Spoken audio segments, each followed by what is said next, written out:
I'm Hallie Jackson in Washington, and right now we've got new reaction from President Trump on the phone interview with NBC News. As we've learned today, 3 U.S. service members have been killed in that operation to attack Iran. President Trump tells NBC that he expected casualties with this operation, but he says in the end, it's going to be a great deal for the world. The president also says Iranian officials are talking to the U.S., but would not commit to halting the strikes with these talks if they happen. It's not clear how those troops were killed that we've referenced, but 2 U.S. officials say it happened in Kuwait.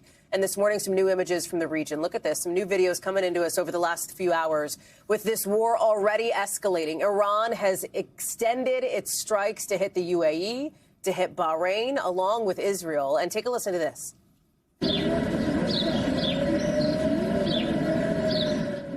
Those are the sirens in Jerusalem, and you see this, the aftermath of a strike at a town not far from there, where Israel says at least 9 people have been killed. I want to show you Tehran now from within just the last couple of hours. Look, you see that. Well, this is the scene, obviously, at that town in Israel. We'll take you over to Tehran now, where you'll see a plume of smoke billowing in the air. There it is. That is coming into us just from today. It's not clear if it is from an Israeli strike, but we know that strikes have been promised, have been threatened by the Israelis into the heart of Tehran. Our producer in the Iranian capital also reporting hearing massive explosions there. That's in just the last couple of minutes. Iranian state media also reporting that more than 150 people were killed in a strike on a girls' school in the southern part of the country. NBC News cannot independently confirm that. As Iran scrambles to figure out what's next after the killing of the Ayatollah there, the Iranian foreign minister says a new leader may be selected in the next day or two. A lot of questions, a lot of reporting coming in really by the minute here. And we've got our team fanned out across all of it. You see Courtney Cuby there, a Pentagon correspondent, our Richard Engel and Keir Simmons in the region. But I want to start with Julie Tsirkin, traveling with the president in Palm Beach. He is down in Mar-a-Lago, Julie. He is set to return back to Washington. But not before he's been taking apparently a flurry of phone calls from reporters, including our own Peter Nicholas here at NBC News, literally in the last maybe 20 minutes, Julie, and was asked about, obviously, the deaths of these 3 U.S. service members, among other topics.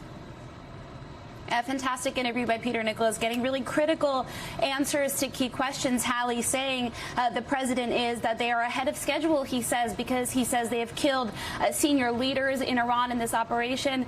As you said, he acknowledged that 3 service members were killed, 2 sources telling NBC News that happened in Kuwait. He said yesterday, the president, in his statement, there would be casualties. That was something that members of Congress had paid attention to, especially Democrats who want to try to rein in the president's powers there.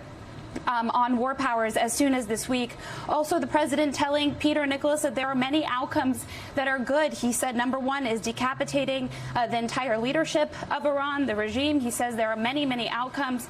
The president did. He said we can do this. The short version, or the longer version, you see some of those quotes there on your screen. The president also, Hallie, admitting and opening up, revealing, pulling back the curtain that they are talking still to Iranian counterparts. Many of those officials, the president acknowledging, are dead in these strikes. So there are still some, the president says, that are talking. He says they want to talk, but so far the president saying those talks are not yielding much progress. And then my personal favorite at the end of this interview, Hallie, telling Peter Nicholas, I have to go. I'm with the generals. So very significant comments from the president as he, of course, spends the day in Mar-a-Lago.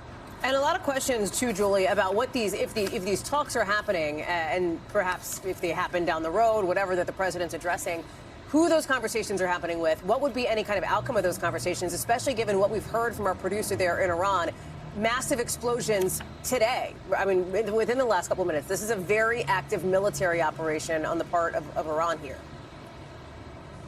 Very active indeed, Hallie, and of course the president saying that this is an operation that is going to be ongoing and it is going to be massive, at least telling Kristen Welker even yesterday that he expects this operation to last through the coming days, through the next week. And of course, he put a lot of the onus on the Iranian people, telling the protesters there that there is no time like now to rise up to try and overthrow the regime. But still, it is something clearly that the U.S. is very much involved in. There is live fires. You've talked to our Richard and Keir overseas going on right now, live attacks in Israel and against U.S. bases in the region. And of course, we know the 3 casualties at least because several others are wounded. And again, Just to bring it back to the U.S. here and to D.C., because the president is going to head back there later today, Hallie, he's going to have to face all of these questions. I'm told there are briefings that are being worked on, being arranged now with members of Congress who have a lot of questions that an act of war evidently was taken without their input. And so